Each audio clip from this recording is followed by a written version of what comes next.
أعوذ بالله من الشيطان الرجيم بسم الله الرحمن الرحيم الحمد لله رب العالمين والصلاة والسلام على أشرف الأنبياء والمرسلين وعلى آله وصحبه أجمعين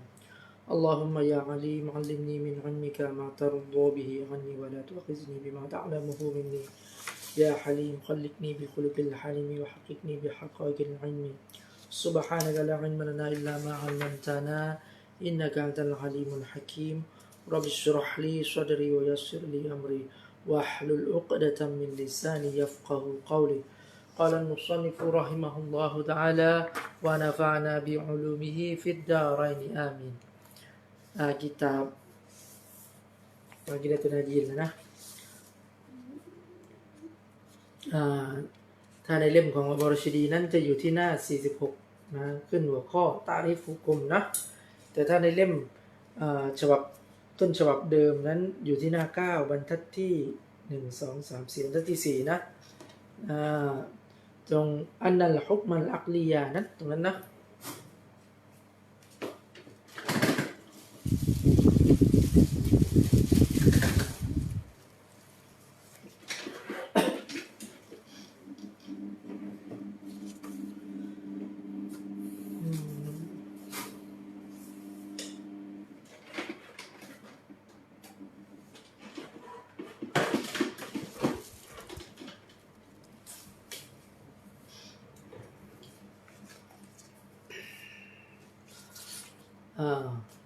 ta'rif hukum nih kata musannaf rahimahullah ta'ala musannafของมัตนุมุลบรฮีนั่นแหละนะเชคซานุซีนั้นท่านได้กล่าวว่าอันนัลฮุกมัลอักลียะอันนัลฮุกมัลอักลียะถ้ายาวไปนั้นก็คืออย่างฮัชิรูฟีตาลาตติอัซามินนะแต่ตรงนี้ท่านผู้เขียนตัวมีนานนี้ท่านต้องการที่จะอธิบายเกี่ยวกับเรื่องฮุกมนี้ก่อนนะก็เลยเอามาเฉพาะอันนัลฮุกมัลอักลียะตรงนั้นนะอันนัลฮุกมัลอักลียะartinya ความหมายของคำว่าอันนัลฮุกมัลอักลียะนั้นbahwasanya hukum akal ituนะแท้ที่จริงแล้วฮุกมอาการนั้นท่านเอาแค่นี้ก่อนนะเพื่อที่จะต้องการอธิบายเกี่ยวกับตะรีฟของฮุกมว่ามันคืออะไรนะ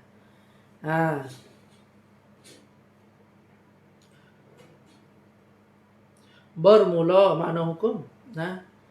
อันนึงสำหรับความหมายของคำว่าฮุกมนี่จะเอาคำว่าฮุกมก่อนนะความหมายของว่าฮุกมของคำว่าฮุกมนั้นก็คือ yaitu mengisbatkan suatu pekerjaan atau menafikan suatu pekerjaan แล้วนะก็คือการมาอิสบาตการยอมรับต่อสิ่งหนึ่งหรือประการใดประการหนึ่งนะอาตมามานาฟีกันเดียวหรือจะเป็นหรือจะปฏิเสธนะต่อประการใดประการหนึ่งนะก็คือตัวฮุกุมก็คือพูดง่ายๆก็คือเป็นการตัดสินว่าจะยอมรับหรือจะปฏิเสธต่อสิ่งใดสิ่งหนึ่งนั่นแหละอันนั้นเขาเรียกว่าการฮุกุมนะdan yang menghukumkan dengan isbat atau nafi itu ada kalanya syarak dan ada kalanya akal dan ada kalanya adat dan yang menghukumkan และผู้ซึ่งที่ทำการตัดสินหรือผู้ทำการฮุกุมหรือภาษาอาหรับเรียกว่าฮาเกมนั้นนะฮาเกมก็คือผู้ที่ตัดสินหรือว่ายังมาฮุกุมกันนั่นแหละผู้ซึ่งที่ทำการตัดสินนั้นนะโดยการตัดสินนั้นนะดังอิสบาตอัตวานาฟีจะเป็นการตัดสินว่ายอมรับหรือว่าตัดสินว่าปฏิเสธada kalanya บางทีย่อเราย่อไปที่ยังมาฮุกุมกันนั่นแหละบางทีผู้ที่ตัดสินนั้นก็คือนะชาระก็คือผู้ตัดสินada kalanya akal หรือบางทีผู้ที่ตัดสินนั้นนะก็คืออาการคือสติปัญญาdan ada kalanya และบางทีผู้ตัดสินนั้นก็คืออาดัตนี่เพราะฉะนั้นฮากิมนั้นมีอยู่3อย่างชาระอากาลแล้วก็อาดัตผู้ที่ออกฮุกุมนั่นแหละผู้ทำการฮุกุมนั้นมาก็ซาบับอิทุลละซาบับอะไรล่ะซาบับ นั่นแหละเราย้อนกลับไปที่ยังมาหุกมกันนั่นแหละผู้ซึ่งทำการตัดสินมีอยู่3อย่างนั่นแหละด้วยสาเหตุนั้นแหละนะ terbahagi hukum itu kepada 3 bahagian ดังนั้นหุกมจึงได้ถูกแบ่งออกเป็น3ประเภทนะหุกมจึงได้ถูกแบ่งออกเป็น3ประเภทเพราะว่ามีผู้ตัดสินอยู่3อย่างนั่นแหละฮาเก็มนั้นมีอยู่3ก็เลยทำให้หุกมนั้นออกมาเป็น3ประเภทนั่นเองนะPertama ประการที่1ก็คือหุกมชะเราะห์หุกมชะเราะห์ก็คือชะเราะห์เป็นผู้ตัดสินนะก็เรียกว่าhukum syara' hukum syar'i นะ kedua นะ hukum akal hukum akli ผู้ตัดสินก็คือakal หรือสติปัญญานั่นแหละนะ dan ketiga hukum adat นะหรือ hukum adi นะผู้ตัดสินก็คือ adat นั่นเองทีนี้เราจะได้คำหนึ่งจะได้คำว่าhukum 2จะได้คำว่า hakim นะสรุปก็คือ1มีผู้ตัดสินทำการตัดสินนะต่อสิ่งที่ถูกตัดสินนะเอาเป็นภาษาไทยง่ายๆ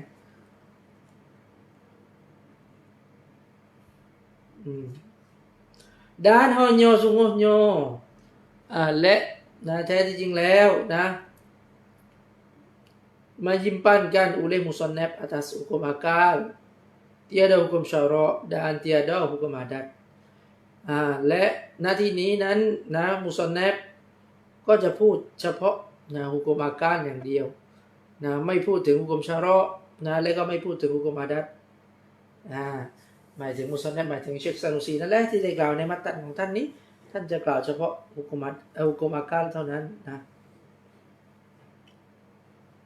karena bahwa berkehendak menghukum atas zat Allah Ta'ala yakni dan sifat Allah นะเพราะว่าในวิชาอุซูลุดดีนนี่จะพูดถึงเรื่องการชี้ขาดหรือการหุกมไปบนซาตของอัลลอฮ์ไปบนแล้วก็สิฟัตของอัลลอฮ์นะรวมไปถึงสิฟัตของนบีของรอซูลุลลอฮ์ด้วยนั่นแหละนะการตัดสินตรงนี้นะในเรื่องดังกล่าวที่ว่ามานี้ในเรื่องของซาตในเรื่องของสิฟัตอัลลอฮ์นี่นะตัดสินนั้นดังงานหุกมอาการอยู่จะตัดสินด้วยกับหุกมอาการเท่านั้นนะtiada dengan hukum syara' นะหาใช่ตัดสินด้วยหุกมชะเราะห์ไม่เราไม่ใช้หุกมชะเราะห์มาตัดสินในเรื่องซาตในเรื่องสิฟัตของอัลเลาะห์นะด้านหุกมอาดัตและก็ไม่ใช้หุกมอาดัตนะมาใช้ตัดสินในเรื่องของซาตและก็สิฟัตของอัลเลาะห์เราใช้หุกมอากาลเท่านั้นนะเพราะอะไรล่ะเพราะว่านะหุกมชะเราะห์นั้นพระองค์ทรงบอกอยู่แล้วนะถึงการมีของพระองค์ถึงหลักฐานถึงอะไรทั้งหลายนั้นส่วนอาดัตนั้นก็คือสิ่งที่เราจะตัดสินได้ด้วยสิ่งที่มันสัมผัสได้นะสัมผัสทั้ง5ของเราที่สัมผัสได้สิ่งที่มันเกิดขึ้นอยู่เป็นประจำนะสิ่งที่มันเกิดขึ้นซ้ำๆนะเพราะฉะนั้นไม่สามารถที่จะใช้หุกมต่ออัลเลาะห์ได้นะ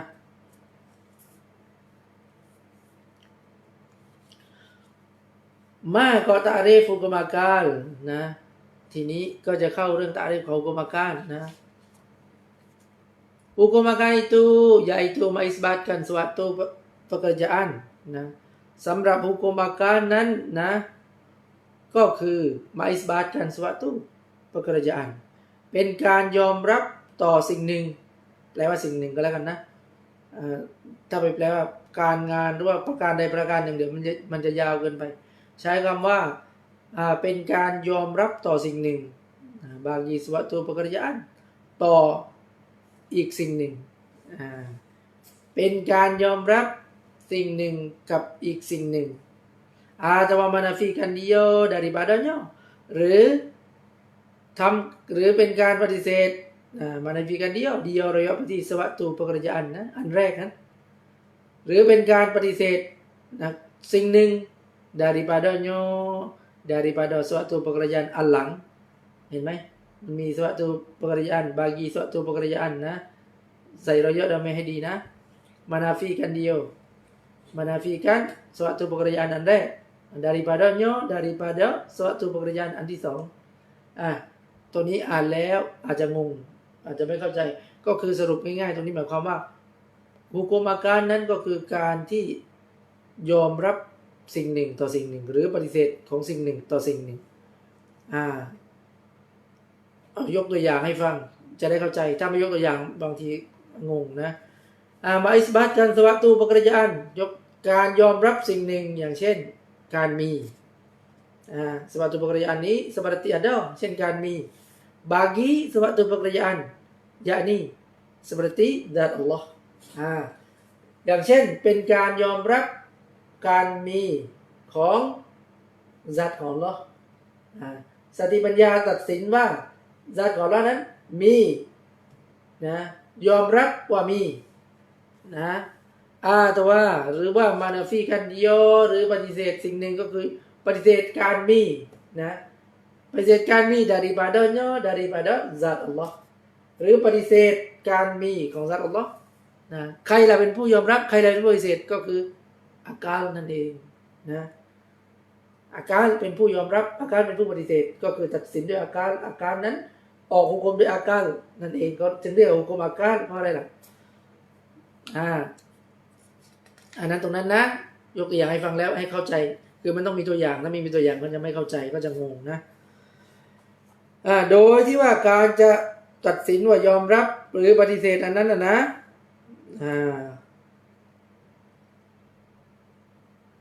tiada terhenti atas berulang-ulang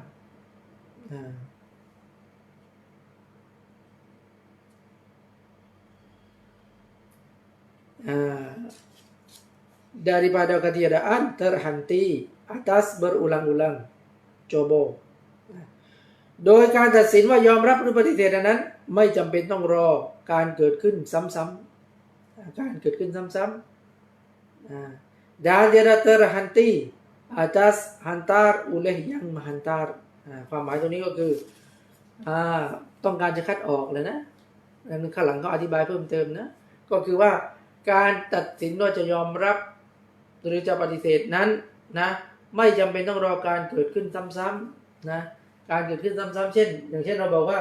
เราจะตัดสินว่าการเอากระดาษจุดไฟ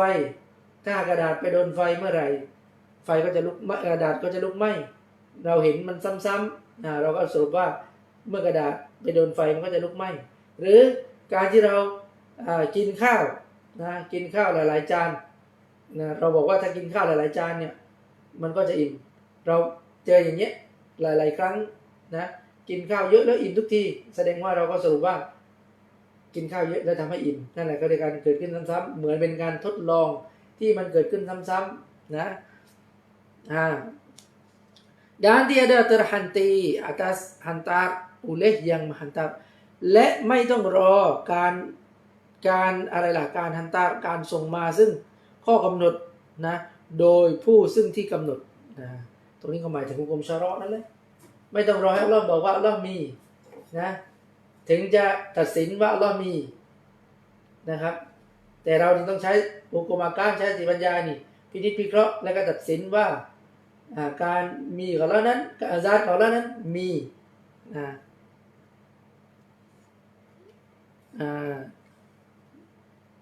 hantar อะไรล่ะ hantar oleh yang menghantar ก็คืออัลเลาะห์นั่นแหละแล้วกับรอซูลนั้นyang menghantar นะ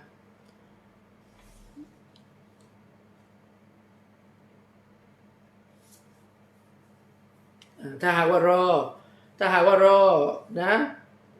มีการนำองค์การมาบอกนะมีกำหนดมานะตามสิ่งที่อัลลอฮฺทรงบัญชามานะก็เรียกว่าหุกมชะเราะห์แล้วนะไม่ได้หุกมอาการนะ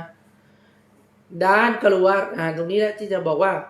keluar daripada hukum akan นั่นแหละสิ่งที่จะถูกคัดออกจากหุกมอาการนั้นก็คืออะไรล่ะ dengan ketidak terhenti atas berulang-ulang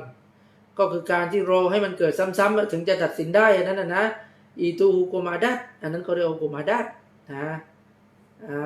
karena ia terhenti atas berulang-ulang เพราะว่านะkarena ia rayaที่หุกมอาดัตนั้นเพราะหุกมอาดัตนั้น terhenti atas berulang-ulang ต้องรอการเกิดขึ้นซ้ำๆนั่นหุกมอาดัต dan keluar dengan kata tiada terhenti atas hantar oleh yang menghantarkan dia, itu hukum syarakนะและนะคัดออกอีกจากหุกุมอาการนั่นก็คืออะไรล่ะก็คือคำกล่าวที่ว่าไม่ต้องรอการกำหนดเรื่องมีชาระมาบอกจาก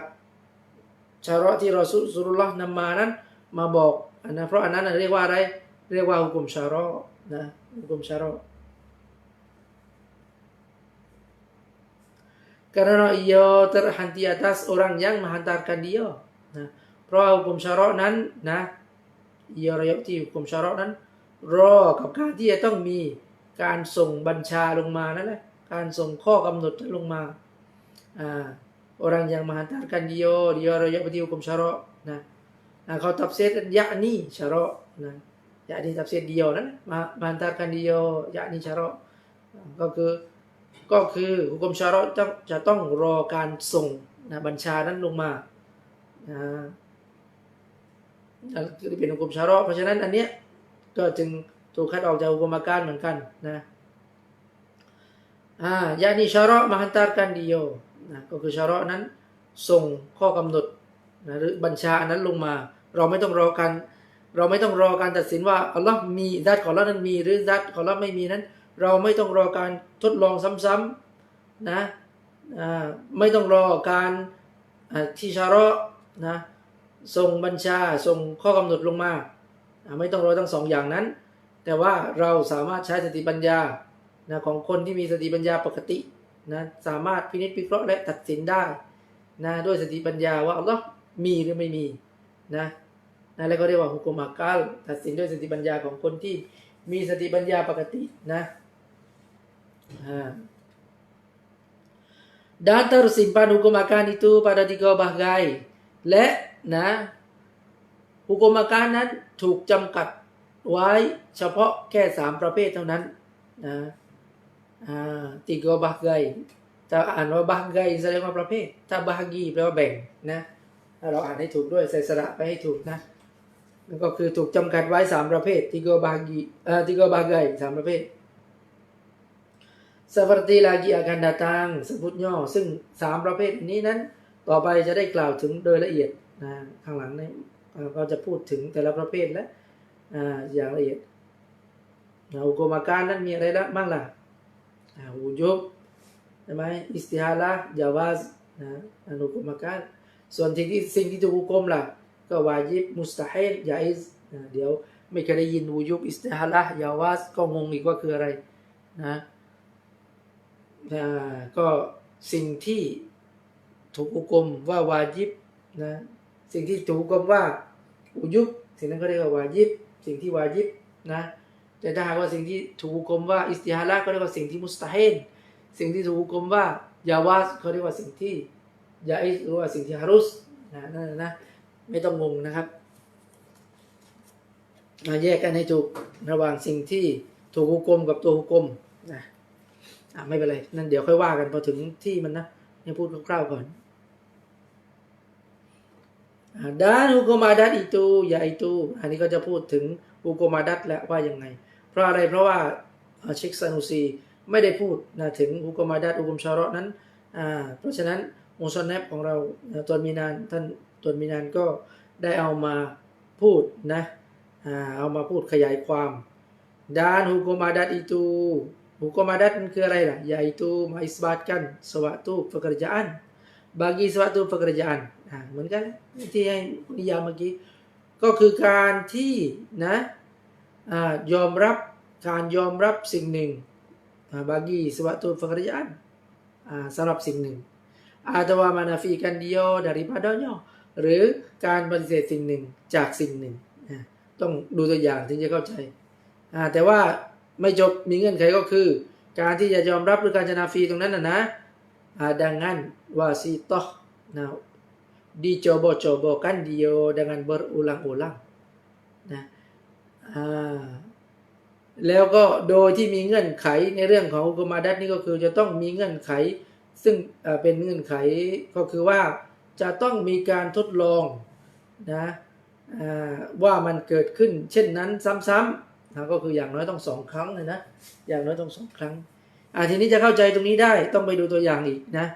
มาอิสบาตกันสวะตูฟักรยานเป็นการยอมรับสิ่งหนึ่งหรือประการใดประการหนึ่ง bagi suatu pekerjaan สำหรับประการใดประการหนึ่งนะsuatu pekerjaan อันแรกนั้นyakni seperti kenyang ยกตัวอย่างเช่นการอิ่มนั่นแหละนะ bagi suatu pekerjaan อันหลังนั้น yakni seperti makan เช่นเป็นการยอมรับว่าอิ่มสำหรับการกินนั้นถ้าหากว่ามีการกินแน่นอนแล้วว่าจะถ้ากินมากๆก็จะอิ่มแล้วใช่ไหมล่ะเป็นการยอมรับเลยว่าถ้ากินมากนั้นจะต้องอิ่มใช่ไหมล่ะโดยมีเงื่อนไขว่าจะต้องมีการเกิดขึ้นซ้ำๆเราต้องลองกินมากๆสักอย่างน้อย2 ครั้งนะครั้งแรกกินมากก็อิ่มครั้งที่2กินมากก็อิ่มอีกแบบนี้อาดัตตัดสินว่าถ้ากินมากก็จะอิ่มใช่ไหมล่ะเป็นการอิสบาตว่าอิ่มแล้วจากการกินมากนะเข้าใจนะยกตัวอย่างจะได้เข้าใจ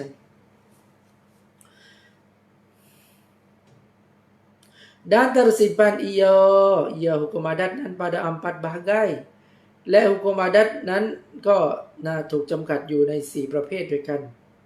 4ประเภทนั้นเป็นข้อผูกมัดระหว่างสิ่งหนึ่งกับสิ่งหนึ่งนั่นแหละนะโดยการผูกมัดอันนั้นนะอันแรก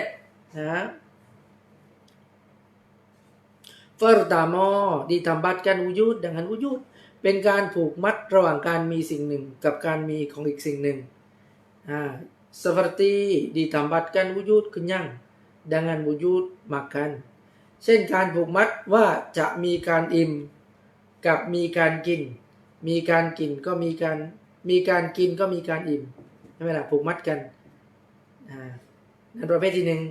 1keduaประเภทที่2ก็คือ ditambahkan adam dengan adam เป็นการผูกมัดระหว่างการไม่มีกับการไม่มี seperti ยกตัวอย่างเช่น ditambahkan tiada kenyang dengan tiada makan ก็คือเมื่อไม่มีผูกมัดกันระหว่างไม่มีการกินก็ไม่มีการอิ่มนะไม่มีการกินไม่มีการอิ่มผูกมัดกันระหว่างการไม่มีการไม่มีketigaประการที่3ก็คือ ditambahkan wujud dengan adam เป็นการผูกมัดกันระหว่างการมีกับการไม่มี seperti ditambahkan ada sejuk dengan tiada selimut เช่นการผูกมัดกันว่าระหว่างการมีความหนาวเย็นกับการไม่มีเครื่องนุ่งห่มมีหนาวเย็นกับไม่มีเครื่องนุ่งห่มผูกมัดกันใช่ไหมก็คือไม่มีเครื่องนุ่งห่มก็เลยทำให้หนาวเย็นนี่ผูกมัดกันนะถ้าเรามองเขาเรียกปะดาอาดัตใช่ไหมล่ะปะดาอาดัตก็คือเห็นในทางอาดัตว่าไม่มีเครื่องนุ่งห่มมันก็เลยหนาวใช่ไหมล่ะหรือว่าเห็นในทางอาดัตว่าเมื่อมีการกินมากๆมันก็เลยอิ่มนี่การผูกมัดกันในทางอาดัตแต่ถ้าเรามองในฮะกิกัตล่ะการกินนั่นคืออัลลอฮ์ให้กินส่วนการอิ่มนั่นคืออัลลอฮ์ให้อิ่มนะในทางฮะกิกัตมันไม่มีการผูกมัดกันระหว่างการกินและการอิ่มใช่ไหมล่ะไม่กินก็อิ่มได้ถ้าเราจะให้อิ่มถูกไหมนั่นในทางฮะกิกัตนะทีนี้เราพูดการผูกมัดนี่ผูกมัดในทางอาดัตนะไม่ได้ผูกมัดในทางฮะกิกัตเหมือนคนไม่สบายป่วยนั่นแหละที่ต้องกินยารักษากินยารักษาแล้วก็หายในทางอาดัตเราผูกมัดการกินยาหรือการรักษานั้นกับการหายแต่ว่าในทางฮะกิกัตการหายก็มาจากอัลลอฮ์การกินยาก็มาจากอัลลอฮ์ไม่กินยาอัลลอฮ์ให้หายได้ไหมได้ใช่ไหมล่ะเพราะฉะนั้นผูกมัดนี้ผูกมัดในทางอาดัตเราต้องเข้าใจด้วยนะไม่ใช่ผูกมัดในทางฮะกิกัตเพราะฉะนั้นถ้าเราจะพูดเนี่ยเราจะต้องพูดด้วยในทางอาดัตว่าอย่างนั้นว่าอย่างนี้นะแต่เราอาจจะละไว้ในฐานที่เข้าใจว่าในทางฮะกิกัตว่าอย่างนั้นว่าอย่างนี้นะแต่ในหลักอะกีดะห์ของเรานะเราจะต้องรู้นะว่าฮะกิกัตจริงๆนะอัลลอฮ์เป็นผู้ทำให้หายไม่ใช่ยาเป็นผู้ทำให้หายไม่งั้นอะกีดะห์ของเราจะมั่วไปหมดมั่วซั่วเพราะฉะนั้นนี่แหละถึงต้องแยกให้ถูกแยกหุกมให้ถูกนะเหมือนการกินยาเนี่ยนะเรากินยาแล้วเราหายจากการเป็นโรคปะดาอาดัตใช่ไหมล่ะปะดาอาดัตบอกว่ากินยาวาญิบหายแล้วนะ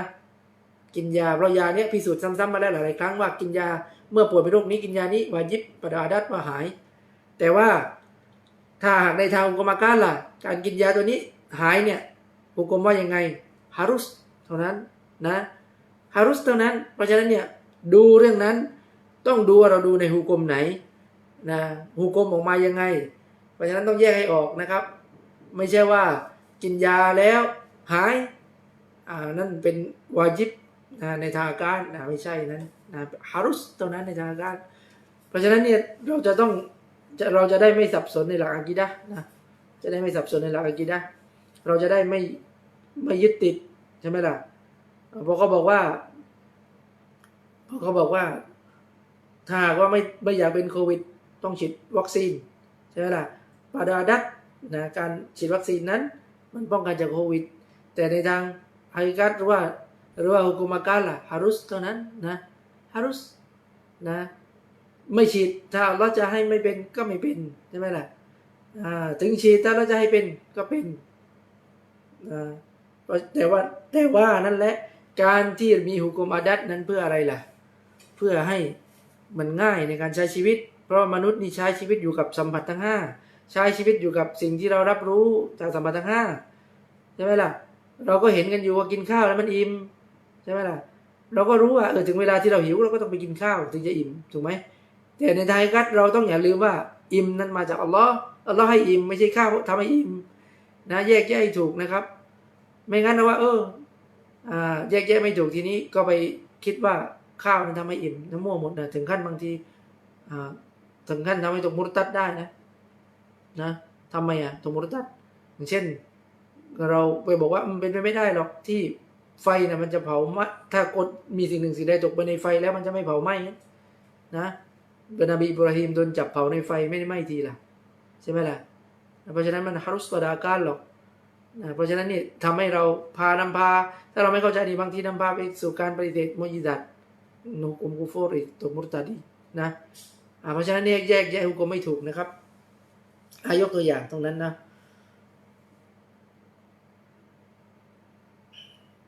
การบัตประเภทที่4ของฮุกมอาดัตนั่นคือditambatkan Adam dengan wujudเป็นการผูกมัดระหว่างการไม่มีและการมี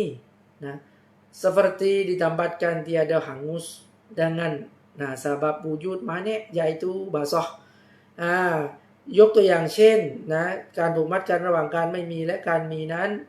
เช่นการผูกมัดระหว่างการไม่มีการเผาไหม้นะ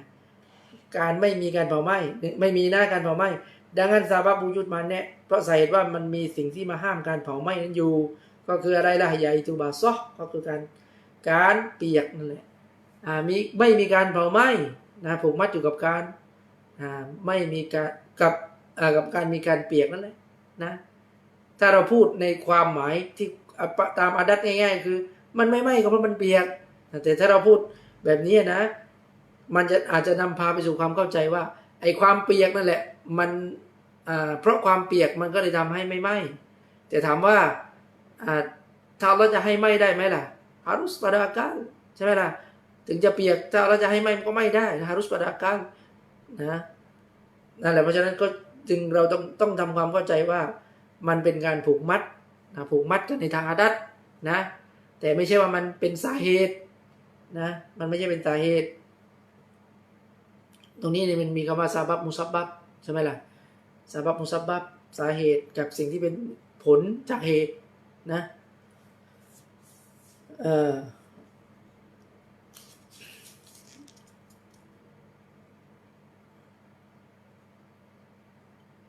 แต่อย่าลืมว่าทั้งเหตุและผลจากเหตุนั้นมาจากผู้เดียวก็คือมุซับบิบนะทั้งซาบับและมุซับบับมาจากมุซับบิบใช่ไหมการกินเป็นซาบับมาจากใครมาจากอัลลอฮ์นะการอิ่มเป็นอะไรเป็นมุซับบับนะเป็นคือถ้าเราแปลเข้าใจง่ายคือเป็นผลอันเกิดจากการกินนั้นก็คือการอิ่มนั่นแหละแต่มุซับบับนั้นก็มาจากมุซับบิบเหมือนกันทั้งซาบับมุซับบับทั้งคู่มาจากมุซับบิบก็คือมาจากอัลลอฮ์ให้เราได้กินอัลลอฮ์ให้เราอิ่มไม่ใช่ว่าการกินนั้นทำให้อิ่มไม่ใช่นะ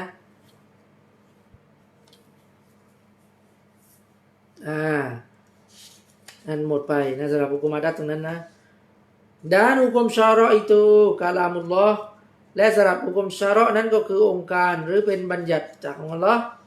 นะ yang bergantung dengan perbuatan mukallaf ซึ่งเกี่ยวข้องอยู่กับการกระทำของคนมุคัลลัฟคนที่ฮุกุมชาระ์ตกหนักบนเขานั่นแหละคนมุคัลลัฟนั่นแหละคนที่บรรลุศาสนภาวะคนที่มีสติสัมปชัญญะนั่นแหละนะ Dengan tuntut suruh atau tuntut tegoh โดยบัญชานั้นเป็นการสั่งใช้ให้ปฏิบัติหรือเป็นการห้ามไม่ให้กระทำatau dengan harus หรือเป็นบัญชาที่เป็นบอกถึงสิ่งที่ harus สิ่งที่ harus ก็คือสิ่งที่อนุญาตนั่นแหละสิ่งที่มุบahสิ่งที่ harus นะatau yang dihantarkan bagi tuntutหรือว่าสิ่งที่ถูกบัญชาลงมานั้นสำหรับการตุนโตษก็คือการใช้ในการห้ามนั่นแหละด้านบากีอิบาฮะและสำหรับการอิบาฮะก็คือการอนุญาตนั่นแหละdan masuk di dalam tuntut surah itu dua perkara และสิ่งที่เข้าอยู่ภายใต้การใช้อันนั้นมีอยู่ด้วยกัน2ประการการใช้นั้นมีอยู่ด้วยกัน2ประการpertamaประการที่1ก็คือวาญิบสิ่งที่ใช้โดยที่มันเป็นวาญิบmaknaของสิ่งที่วาญิบก็คือ barang yang diberi pahala atas orang yang mengerjakan dia ก็คือสิ่งซึ่งที่อัลลอฮ์นั้นจะประทานผลบุญให้กับผู้ซึ่งที่mengerjakan dia rayaไปที่ barang yang นะต่อผู้ที่ปฏิบัติสิ่งนั้นdan diseksa atas orang yang meringankan akan dia akan barang yang นั้นแหละและจะลงโทษอัลลอฮ์สัญญาจะลงโทษสำหรับผู้ที่ปฏิบัติสิ่งนั้นไม่ใช่ปฏิบัติผู้ที่ละทิ้งผู้ที่ไม่ได้งานสิ่งนั้นนะก็สรุปก็คือสิ่งที่วาญิบมันคือสิ่งที่อัลลอฮ์สัญญาว่าจะให้ผลบุญสำหรับผู้ที่ปฏิบัติสิ่งนั้นแต่พระองค์ก็ทรงสัญญาว่าจะลงโทษสำหรับผู้ที่ละทิ้งสิ่งนั้นseperti sembahyang 5 waktu เช่นละหมาดฟัรดู5เวลานั่นแหละdan puasa bulan Ramadan และการถือศีลในเดือนรอมฎอนนี่เป็นสิ่งที่เป็นวาญิบนะdan zakat dan lainnya และ zakat ที่เป็นวาญิบนะและเรื่องอื่นๆdaripada segala wajibatun syar'i จากบรรดาสิ่งที่เป็นวาญิบในทางชะเราะห์นั่นเองkedua สุนัตประการที่2จากสิ่งที่ใช้ก็คือสิ่งที่เป็นสุนัตmaknaสุนัตสิ่งที่เป็นสุนัตก็คือ barang yang diberi pahala atas orang yang mengerjakan dia ก็คือสิ่งที่เราสัญญาไว้ว่าจะทรงประทานผลบุญให้กับผู้ที่ปฏิบัติสิ่งนั้น dan tiada diseksa atas orang yang meringankan dia และพระองค์ก็ไม่ได้ทรงสัญญาไว้ว่าจะลงโทษสำหรับผู้ที่ละทิ้งสิ่งนั้นด้านสิ่งสุนัตทั้งหลายนั้นเช่นละหมาดสุนัต puasaสุนัตสิ่งสุนัตทั้งหลายถ้าเราทำเราก็ได้บุญละทิ้งก็ไม่เป็นบาปdan masuk di dalam tuntut tegoh itu dua perkara และเข้าอยู่ภายใต้การบัญชาห้ามนั้นมีอยู่ด้วยกัน2ประการด้วยกัน pertama ประการที่1ก็คือฮารอมสิ่งที่ฮารามmaknanyaความหมายของฮารามนั่นก็คือ barang yang disiksa atas orang yang mengerjakan dia คือสิ่งที่อัลเลาะห์ทรงสัญญาไว้ว่าจะทรงลงโทษสำหรับผู้ที่ปฏิบัติสิ่งนั้นนะสิ่งที่ฮารามนั้น dan diberi pahala atas orang yang meringankan dia และพระองค์ทรงสัญญาไว้ว่าจะลงโทษสำหรับผู้ที่ปฏิบัติผิด dan diberi pahala atas orang yang meringankan dia และพระองค์สัญญาไว้ว่าจะประทานผลบุญให้กับผู้ที่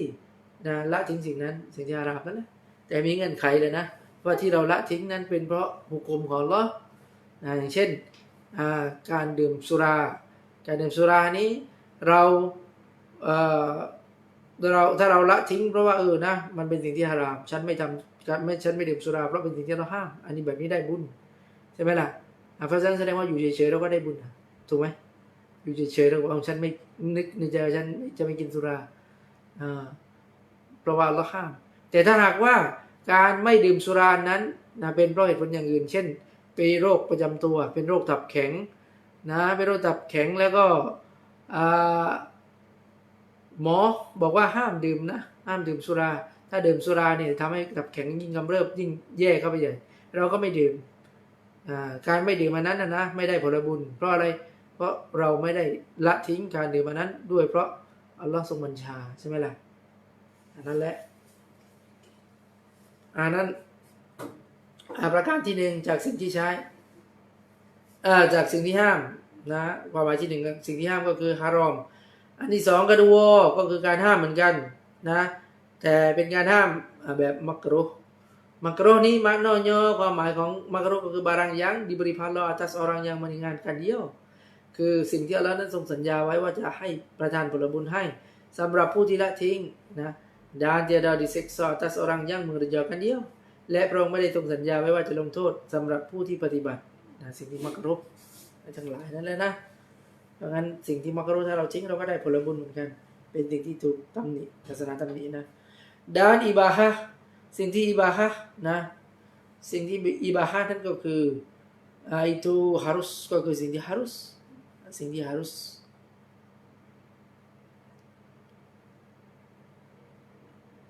ก็คือนะอัลลอฮ์นั้นทรง harus ให้และนะว่าให้เรานั้นเลือกนะระหว่างการที่จะทำหรือว่าการที่จะไม่ทำนะyaitu satu yuwa maknanya มีความหมายเดียวเท่านั้นแหละ harus นั้นก็คือ bersamaan perbuatan dan tinggalnya นะก็คือเท่าเทียมกันในการที่จะหากว่าเราทิ้งสิ่งนั้นหรือเราทำสิ่งนั้นนะผลมันเท่ากันจะทำก็ได้จะทิ้งก็ได้นั่นแหละนะเตียดาพาโลก็คือไม่มีผลบุญทิ้งก็ไม่ได้ผลบุญทำก็ไม่ได้ผลบุญทิ้งก็ไม่บาปทำก็ไม่บาปนั่นคือสิ่งที่มุบะห์สิ่งที่ฮารุสนะดานเตียดาเซ็กโซและก็ไม่มีการลงโทษด้วยนะทิ้งก็ไม่ถูกลงโทษทำก็ไม่ถูกลงโทษไม่ทำก็ไม่ถูกลงโทษทำก็ไม่ถูกลงโทษนะ maka diampunkan satu yang harus ini dengan 4 yang dihulu itu maka jadilah jumlahnya 5 perkara dinamakan hukum taklifi ดังนั้นเมื่อรวม harus นี้เข้ากับ4ประการที่กล่าวมาก่อนหน้านี้ก็คือการใช้2ประการใช้โดยการวาญิบกับใช้โดยสุนัตกับห้ามอีก2ประการคือห้ามโดยฮารามกับห้ามโดยมักรุฮ์นะรวม harus ก็จะกลายเป็น5ประการนะdinamakan hukum taklifi ซึ่งจะถูกเรียก5ประการนี้ว่า hukum taklifi yang 4 yang 4 dulu itu 4ประการก่อนหน้านั้น dan ibahah itu dinamakan hukum takjir นะ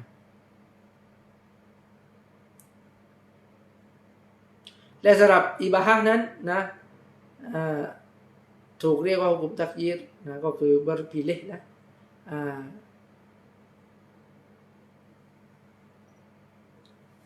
dan masuk nah pada yang dihantarkan bagi keduanya itu 5 perkara และจะเข้าอยู่นะในสิ่งที่ถูกบัญชาใช้ลงมานั้นสิ่งที่ถูกบัญชาใช้ลงมาสิ่งที่ถูกบัญชาลงมานั้น5ประการนั้นนะ5ประการที่กล่าวมานั้น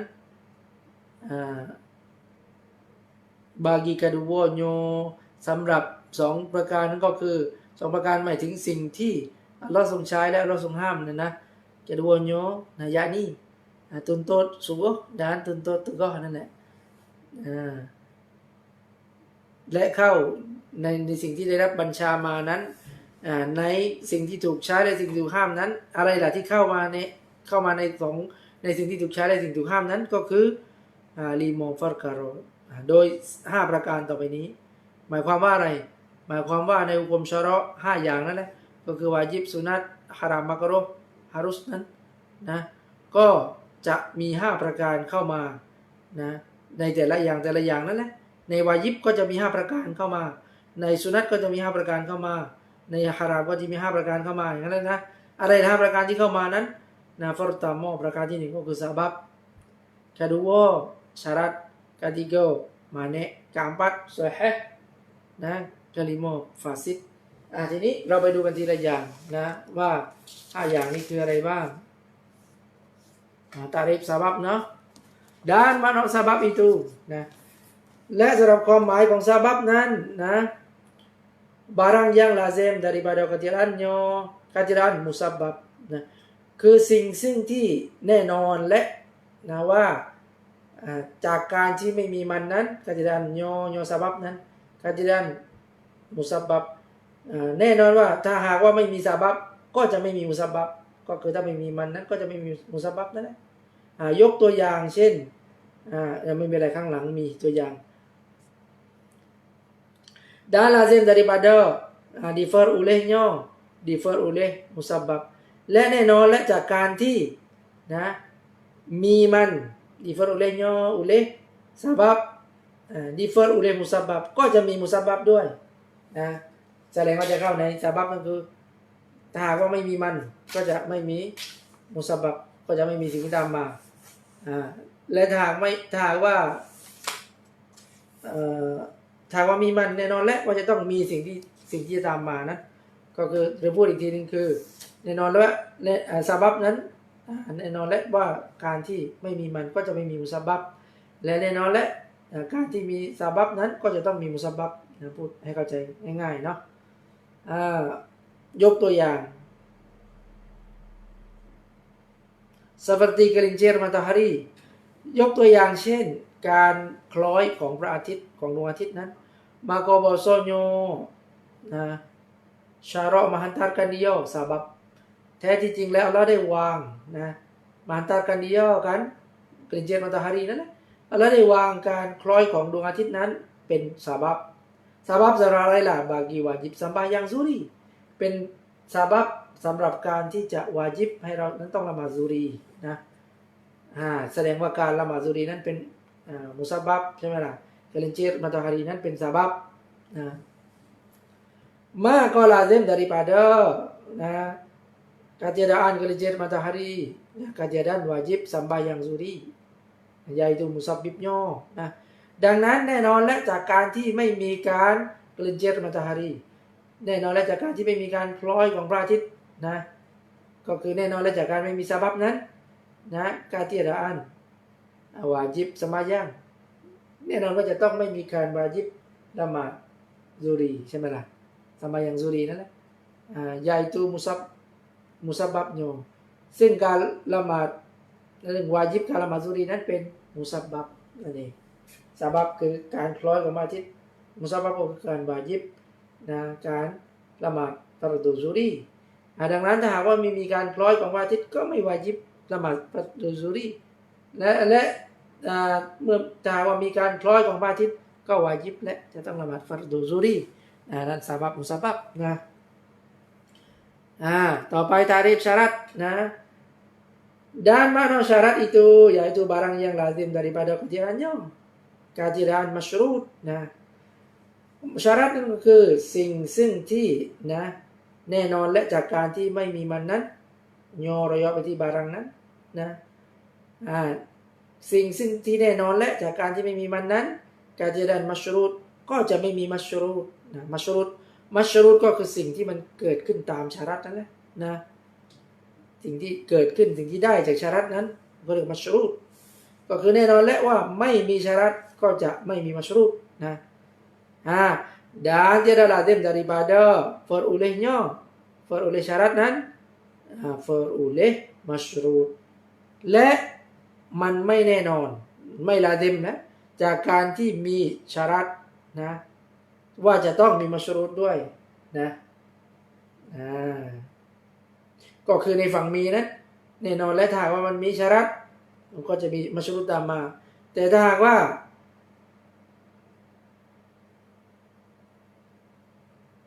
ไม่ใช่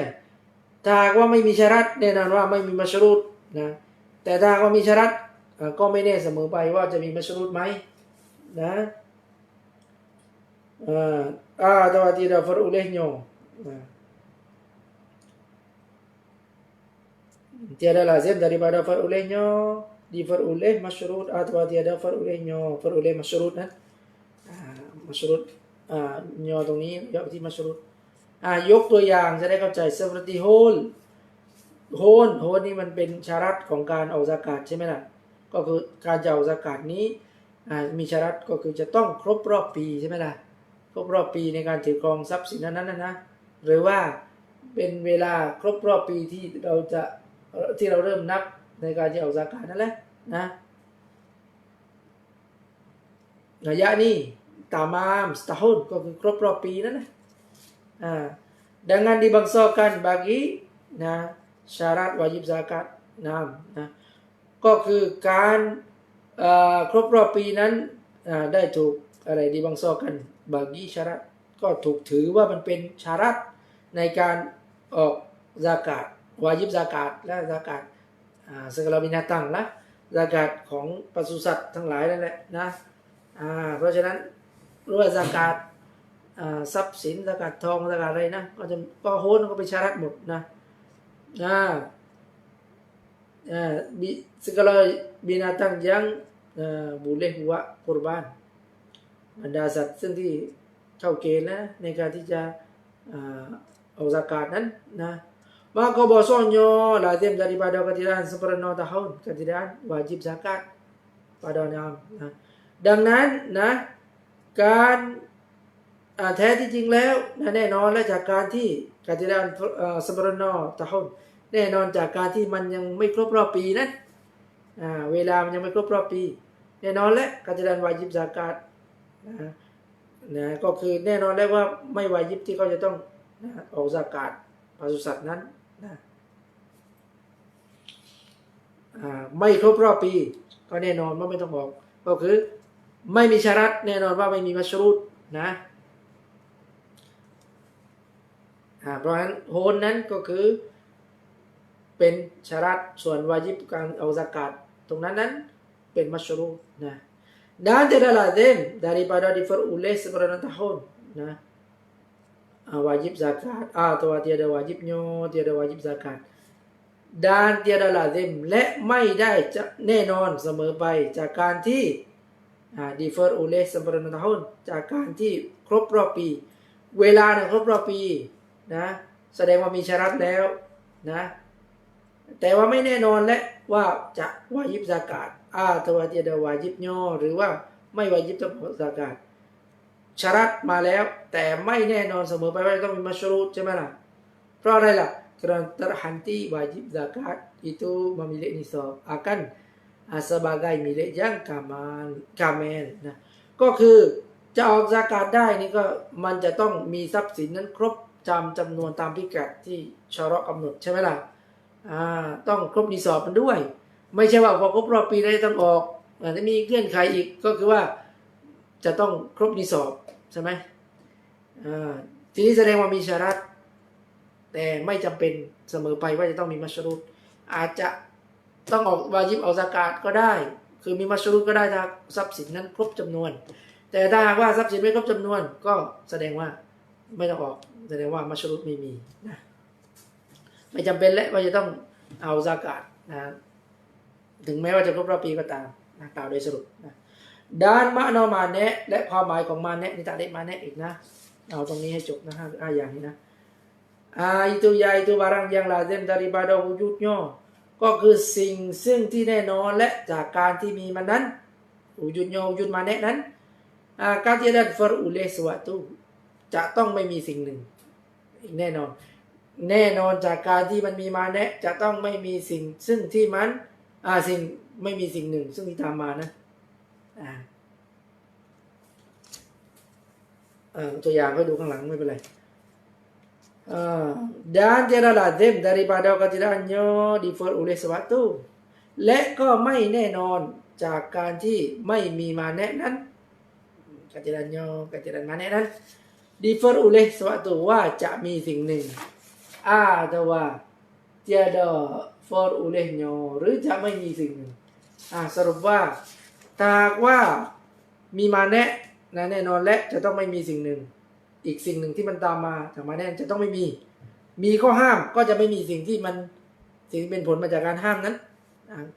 แต่ถ้าหากว่าไม่มีข้อห้ามก็ไม่แน่เสมอไปว่าสิ่งที่มันจะตามมาจากการห้ามนั้นจะมีหรือไม่มีเดี๋ยวดูตัวอย่างจะได้เข้าใจนะยกตัวอย่างseperti haid นะยกตัวอย่างการมีเลือดประจำเดือนmaka bahasanya lazim daripada far'ulehnya แน่นอนและจากการที่มีเฮดนั้นfar'ulehnyaเฮดนั้นเฮดเขาตับเซตได้แล้วนี่เฮดนั่นแหละตับเซตโดเมนนั้นก็คือแน่นอนและจากการที่มีเฮดนั้นyaitu manek ketidakan diperoleh wajib sembahyang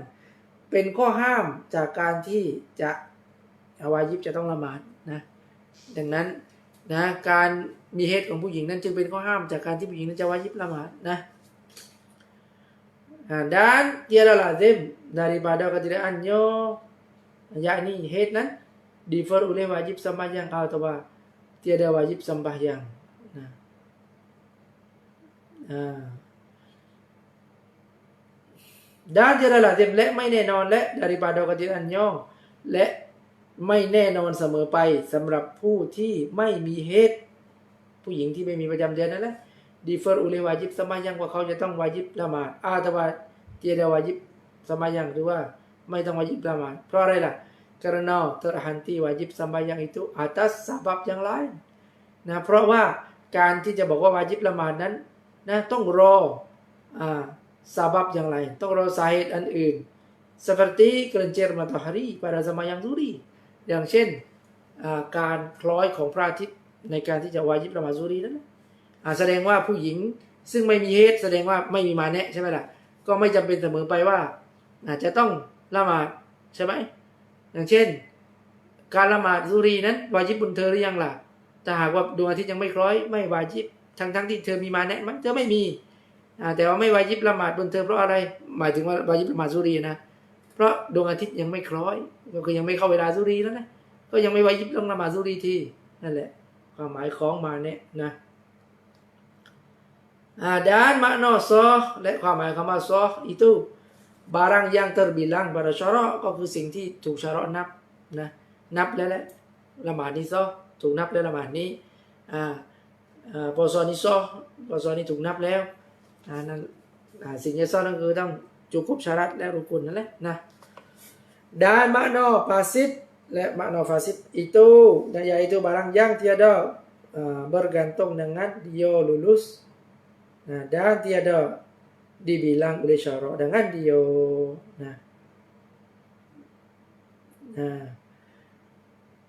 และความหมายของฟาซิด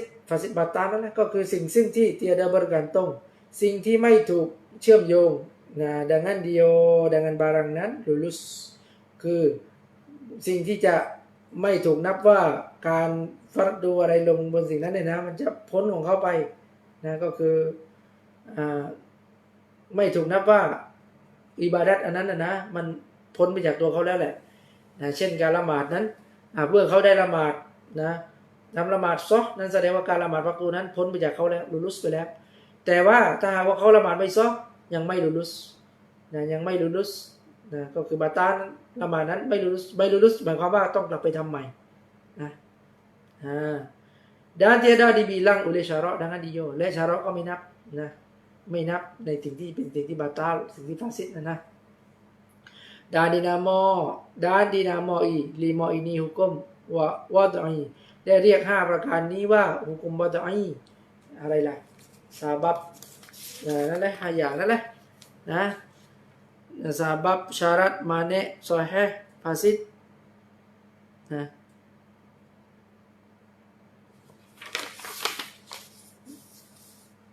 maka dipukul 5 ini kepada 5 yang dahulu ดังนั้นเมื่อเราได้เอา5ประการอันนี้ไปคูณเข้ากับ5ประการก่อนหน้านี้อะไรล่ะ5ประการก่อนหน้านี้วาญิบสุนัต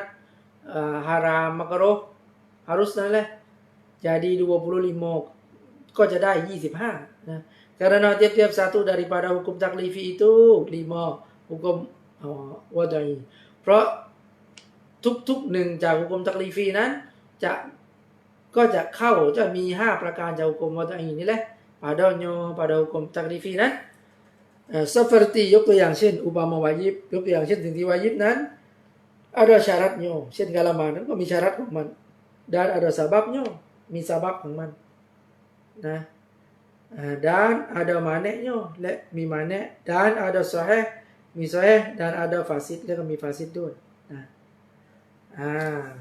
kata musannif yang hasiru fi thalathati aqsamin wallahu a'lam เท่านั้นก่อนเดี๋ยวขณะของทางนั้นจบไปนะวันนี้เรารู้เรื่องตารีฟของหุกุมคราวหน้าเดี๋ยวค่อยมาต่อกัน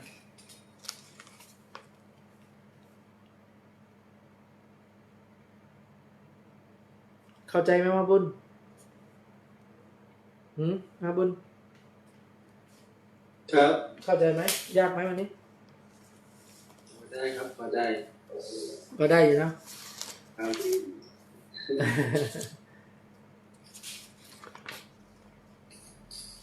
โอเคไม่เป็นไรนะไปกันเรื่อยๆได้กี่หน้าแล้ววันนี้